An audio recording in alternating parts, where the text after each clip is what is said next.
Hey guys, this is Fabrizio for AMFM Online Magazine, and I'm here with Jay Rosenkrantz, which is a producer of the movie Bet Raised Fold, the story of online poker.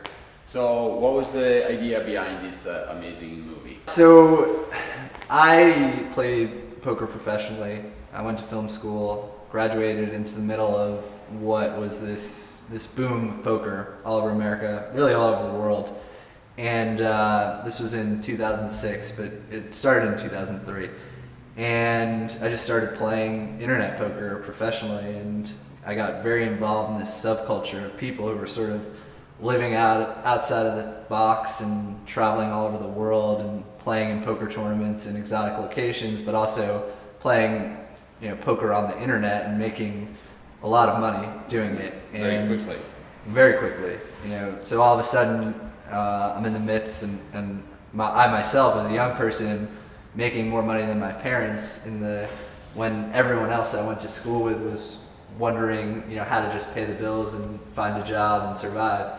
And I just found this fascinating. Like at no other point in history that I knew of, maybe like the .com boom, could you make this much money just sitting on your ass in your underwear at the computer? To make a long story short, we raised funding from a group of 12 high-stakes internet poker players to make a documentary about this subculture, about the evolution of poker, and to kind of dispel a lot of misconceptions about poker for people who might see the documentary. We felt that a lot of people thought people who play poker, they're drunks, they're degenerates, they're gamblers. Right. Which they can be, but there's a lot more to it, and a lot of the people that I met through playing internet poker were some of the smartest, most rational people I'd ever met in my life, so I found that very fascinating. So it's not just about luck, of course, and that's why you see always the same faces at the final tables, usually in tournaments.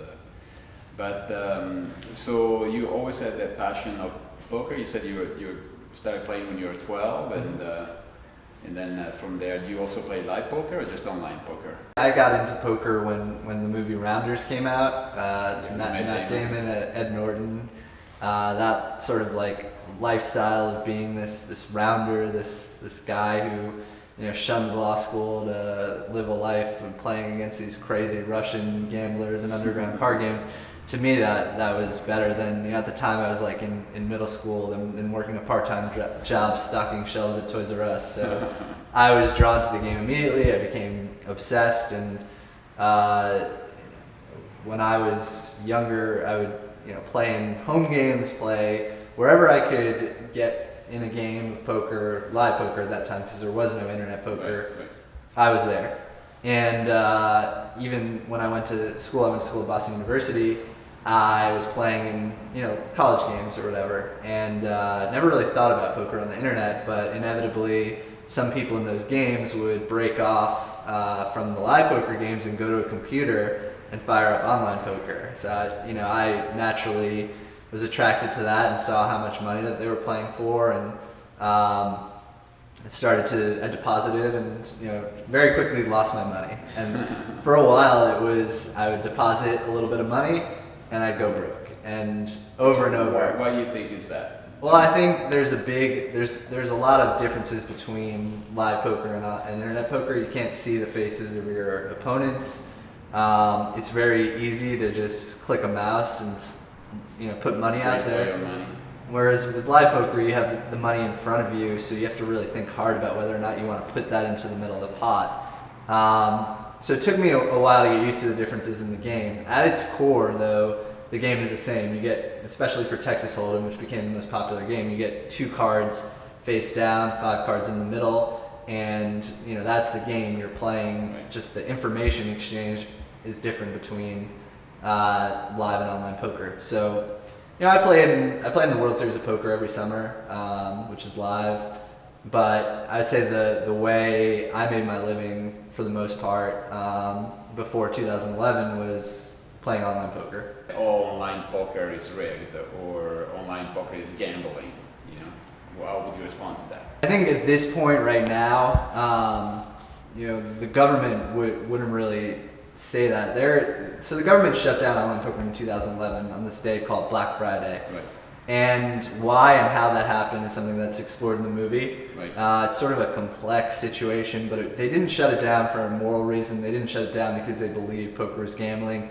They shut it down because the businesses servicing American customers with internet poker were set up overseas in these tax havens, and they weren't really the government wasn't getting any tax money out of it. Right. And these companies were bribing U.S. banks. They were buying U.S. banks even, miscoding transactions to make it look like online poker transactions were the sale of golf balls, say.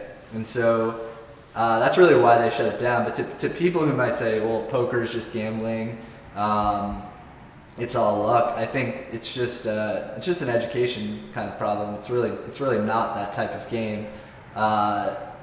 Most games that you play in a casino, the house has an edge, and it is all chance whether or not the person playing happens to win. Poker, the way the casino makes their money is from taking a small amount of money out of each pot, the rake. And players are competing against each other, and it's a very skill-based game.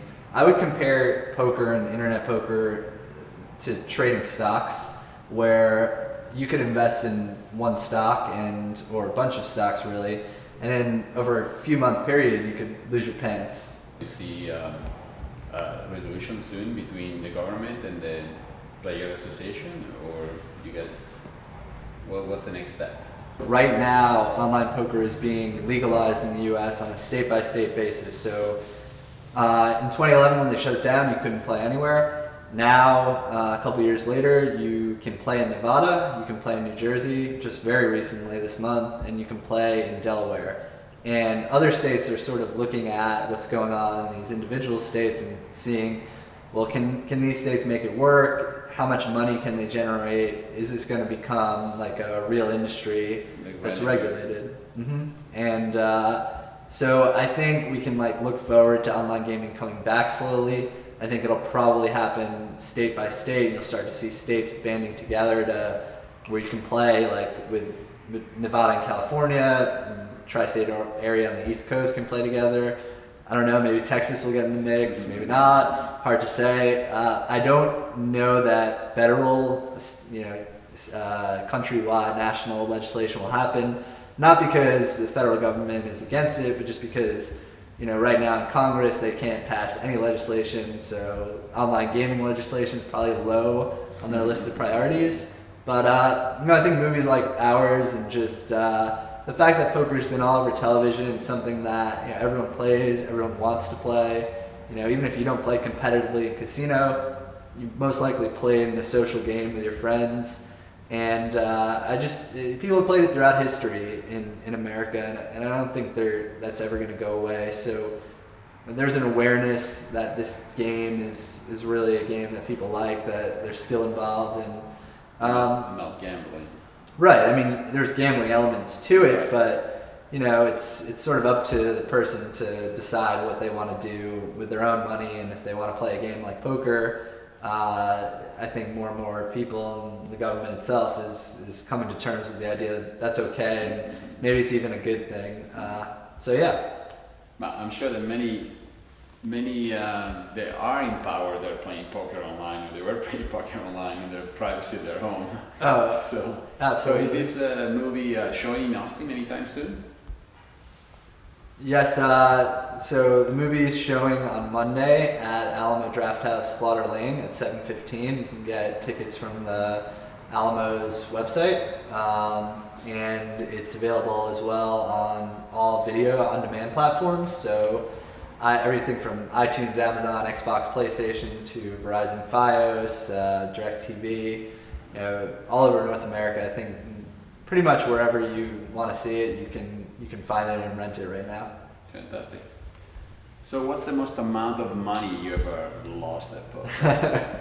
And what do you feel when you get a bad beat? Yeah. Because when I play, I always feel like the universe totally hates me. You are the pro. Tell me. Well, yeah. So the most amount of money that I've ever lost in a hand is probably a few $100,000. Jesus. But the sick thing is that You get it back. there's swings. It's up and down when you're playing those levels. the sick thing is not that losing the money, it's that my feeling about losing the money at that point, when you're competing, when you're able to get to that level where you're playing for so much money, you become so desensitized to the actual value of the money. My thought was really like, I just lost like a house, even like maybe a couple cars. Weird. All right, next hand.